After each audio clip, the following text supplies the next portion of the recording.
Ako po ay pabor diyan. Ginang Pangulo, nais ko lamang pong linawin yung mga napag-usapan kanina. Sapagkat kung meron pong isa dito na naniniwala sa charter change, ako po bagong senador pa lang at nangangampanya pa lang, 2010 pa lang, ako po ay pabor na baguhin ang konstitusyon. Kaya po ako ay tumayo sapagkat napag-usapan po kanina na patungkol po doon sa mga nagfa-file. 19th Congress, 20th Congress, may pina-file po ako. Con-con, con-as, ganyan. Kaya po ako, noong tayo po ay naging minority na, nung sila na po ang naging majority, bago pa lang po ako maging minority, ibinigay ko na po ito kay Senator Kiko Pangilinan. At siya nga po ang naging chairman nito.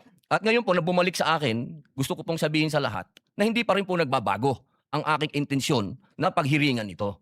At katunayan, nangyari po itong ganap na ito. Ako na po ang pinakamasayang tao dito dahil napag-usapan po ang charter change. Inuulit ko po, ako po ay pabor dyan.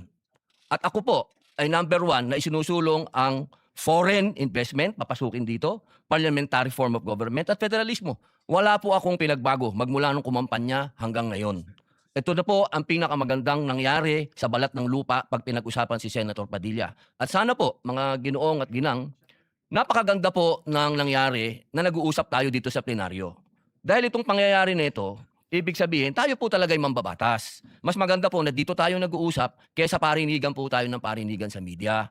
Ito na po yung pangarap ko. Ito po yung Westminster na sinasabi. Mag-usap tayo, magdebate tayo. Ito na po yun. Kaya sana, mga mahal kong kasama, tanggapin niyo po ang aking pasasalamat. Maging hindi payag, maging payag sa charter change, isa lang ang totoo. Maraming salamat po.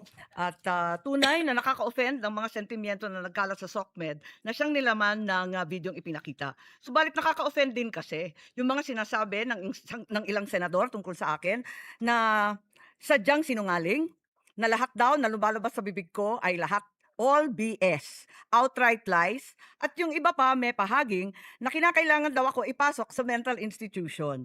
Pero isang tabi na natin yan. Susumiti ako sa hiling ng ating SP Alan na i-withdraw ang video kung yan ang gusto. Sana kapalit niyan, ipangako natin lahat sa ating taong bayan na walang term extension na mangyayari at na may eleksyon sa 2028.